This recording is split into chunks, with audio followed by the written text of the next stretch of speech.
বিশেষকৈ অতি দুৰ্ভাগ্যজনক ঘটনা আজি আমাৰ গৰুবাচা সন্মাননীয় আমাৰ MCLA মাধৱ চেত্ৰী ডাঙৰীয়াৰ ঘৰত আমি আজি দেখিবলৈ পাই অতি মৰ্মাহত হৈছোঁ, দুখিত হৈছোঁ আৰু লজ্জাজনক হৈছোঁ।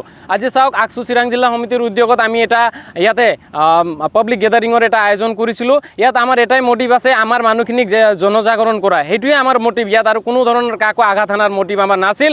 আৰু ডেম'ক্ৰেটিক ৰাইট হিচাপে আৰু কোনো ধৰণৰ অধিকাৰ আমি বিচৰাটো আমাৰ সকলোৰে এটা কৰ্তব্য বা আমাৰ অধিকাৰ, সেইটো আমি সকলোৱে জানো। আৰু আজি যেনেধৰণে আজি ইয়াত আমাৰ মাধৱ চেত্ৰী ডাঙৰীয়াৰ ঘৰত আজি দুটা ক'লা পতাকা লগাই দুষ্কৃতিকাৰীয়ে, আজি মই এই মঞ্চৰ পৰাই তেওঁলোকক সকীয়াই দিব বিচাৰিছোঁ, আপোনালোকে ৰাতিৰ আন্ধাৰত আহি কোনোজন ব্যক্তিৰ তাতে যদি আপুনি পতাকা লগাব বিচাৰে, আপুনি কিন্তু নপুংসক, আপুনি মানৱ হিচাপে নহয়। আপোনাৰ যদি দম আছে, আপুনি দিনৰ ভাগত আহি আকসু চিৰাং জিলা সমিতিৰ সন্মুখত আপুনি থিয় হওক। আপোনাৰ যদি দম আছে, আপুনি আমাৰ সন্মুখত আহি আপুনি কওক কি ক'ব লাগে।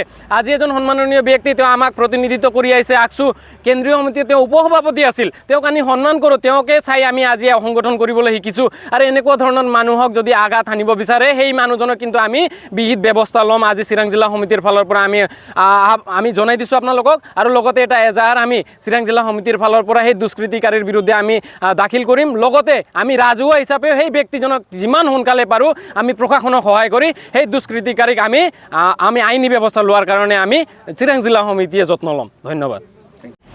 সবকে নমস্কাৰ। আৰু এই আমাৰ যিটো দোমাচি চলি আছে, এইটো বিহুৰ দিন হয়, তো সবকে বিহুৰ শুভেচ্ছা জনালোঁ পোনপ্ৰথমে। আৰু সবকে মই নৱবৰ্ষৰ শুভেচ্ছাও দিলোঁ, হেপী নিউ ইয়েৰ।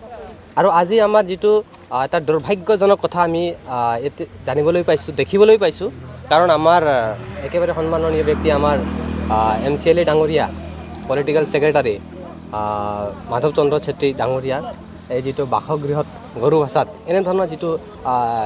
এনেধৰণৰ লজ্জাজনক কাণ্ড যিটো কৰিছে, আমি all Assam Gorkha students union BTC তৰফৰ পৰা, BTC ৰিজন তৰফৰ পৰা আমি ধিক্কাৰ দিব বিচাৰিছোঁ আৰু আহ্বান কৰিব বিচাৰিছোঁ যে এনেধৰণৰ কাণ্ড যাতে আগন্তুক কতো নঘটে। কাৰণ ইয়াতে আমাৰ স্পষ্ট ৰূপে লিখা আছে যে এটা কলা ঝণ্ডাত আপুনি দেখিবলৈ পাইছে, অলপ আগতে এইটো লৈ গৈছে আমাৰ পুলিচে, আকসু লিখা আছে। কেতিয়াও এনেধৰণৰ কাণ্ড আজিলৈকে হোৱা নাই আৰু হ'বও নোৱাৰে, কাৰণ ইয়াতে বিভিন্ন দল সংগঠনে ষ্টুডেণ্টছ ইউনিয়ন বুলি কোৱাৰ লগে লগে আকসু, এপছু, আসু সকলোৱে জানে যে আমাৰ মানে ডিচিপ্লিনটো কেনেকুৱা হয়। কেতিয়াও কলা ঝণ্ডাত আমি আকসু নিলিখোঁ বা এনেধৰণৰ আপোনাৰ মাধৱদাৰ চেত্ৰী মুৰ্দাবাদ বা UPPলো তাতে লিখা আছে।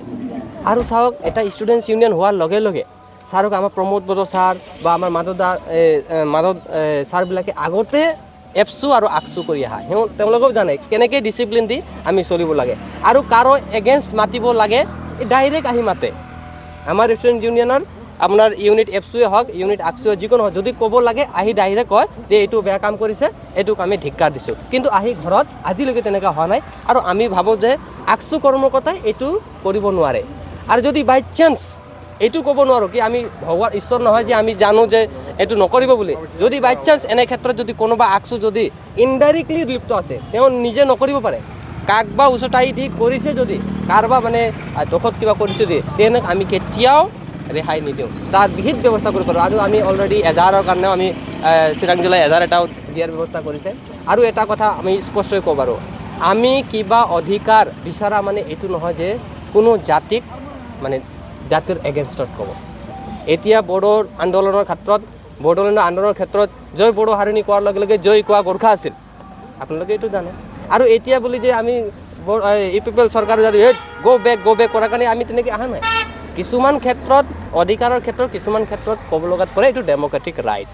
এইটো বুলি যে ঘৰে ঘৰে গৈ ক'তবা পতাকা এইটো কৰিব, it is very very unfortunate. আৰু এইটো কৰিবই নোৱাৰে। আৰু যদি কোনোবাই ইনডাইৰেক্টলি যদি লিপ্ত আছে, তাক ধৰি আমি বিহিত ব্যৱস্থা কৰিম, যেনেকৈ এপছুৱে কৰে, যেনেকৈ আকসুৱে কৰে, আসুৱে কৰে, ব্যৱস্থা কৰিবই লাগিব। নহ'লে আমাৰ সমাজখন থাকিব কেনেকৈ? আমাৰ সমাজখন নাথাকে। আজি আমি বড়ো গোৰ্খা একেলগে থাকিব লাগে, জংঘলত যাওক, যিকোনো জেগাত যাওক, আমি একেলগে থাকিছোঁ যিহেতু এনেধৰণৰ কাণ্ডক আমি কেতিয়াও দিব নোৱাৰোঁ। আৰু আমি এটা কথা স্পষ্টকৈ ক'ব বিচাৰোঁ যে মাধৱ চেত্ৰী ডাঙৰীয়া এটা পলিটিকেলি ভেৰি এৱাৰ্ড পিপল। তেওঁ বহুত আজিলৈকে সংগঠনত এটা ভাইচ প্ৰেছিডেণ্ট হৈ বহুত কাম কৰিছিলে। তাৰপিছত আজি তেওঁৰ ৱেল নন ফেচ, আজি ৱেল নন ফেচ হোৱাৰ কাৰণে আজি পলিটিকেলি এটা ভাল এটা বেকগ্ৰাউণ্ড আছে, আমি ৰেচপেক্ট কৰোঁ। এট দ্য ছেম টাইম এটা কি হয় যে কেতিয়াবা অধিকাৰৰ ক্ষেত্ৰত কি হয়, মাধৱ চেত্ৰী ডাঙৰীয়া म जान्छु अब सक्यो यहाँदेखि मिडियालाई दिँदैछु, भयो अब সকলো কাৰণে চাইছে যিহেতু এতিয়া আমি যদি তেওঁৰ এগেইনষ্ট কৰাৰ লগে লগে এগেইনষ্ট কৰাৰ কিন্তু কেতিয়াও কোনো এটা আকচুৱে কাকো ডাইৰেক্টলি এগেইনষ্ট কৰিব নোৱাৰে এইটো ভেৰি ভেৰি আনডেম'ক্ৰেটিক বুলি কোৱা হয় আৰু আনডেম'ক্ৰেটিক কেতিয়াও আকচুৱে কৰিব নোৱাৰে তো এই ক্ষেত্ৰত স্পষ্টকৈ ক'ব বিচাৰোঁ যে আমি কাকো যদি কিবা ক'ব লাগে আমি মেমৰেণ্ডাম দিম আমি লাষ্ট টাইমত আমি ছাৰ প্ৰমোদ ছাৰক লগ ধৰিছিলোঁ তেওঁৰ থ্ৰুদি গৈছিলোঁ কাৰণ গোৰ্খাৰ এটা ৰিপ্ৰেজেণ্টেটিভ হিচাপে তেওঁৱে আমাক সম্ভালিব লাগে কোনোবাই যদি এনে কয় তেওঁ নিজে আমাৰ লগ হৈ কোনে এইটো কামটো কৰিছে এই মানুহক ধৰা পেলাব লাগিব কাৰণ আমি লাহেকৈ সংগঠনৰ প্ৰতি আমি জাগ্ৰত হৈ সমাজক কেনেকৈ সুকলমে ল'ব লাগে এই ক্ষেত্ৰত আমি কাম কৰিবলৈ গৈ আছোঁ তো আমি আকচুৰ ফালৰ পৰা আমি স্পষ্টভাৱে ক'ব বিচাৰোঁ যে আমাৰ মানুহ তাতে লিপ্ত হ'ব নালাগে এইটো নহয় যে মই ডাইৰেক্ট আপুনি ক'ব নোৱাৰোঁ কাৰণ যদি ইনডাইৰেক্টলিও যদি কোনোবা আকচুৰ কোনোবা আছে তাক আমি বিহিত ব্যৱস্থা ল'ম আৰু যদি 3rd কোনোবাই লৈছে তাৰ প্ৰতিও আমি লক্ষ্য ৰাখি এজাহাৰ আমি দিছোঁ আৰু প্ৰশাসনক আমি তীব্ৰ ভাষালৈ ক'ব বিচাৰিছোঁ যে কোন মানুহজন ইয়াতে লিপ্ত হৈছে তাক উচিত ব্যৱস্থা কৰক ধন্যবাদ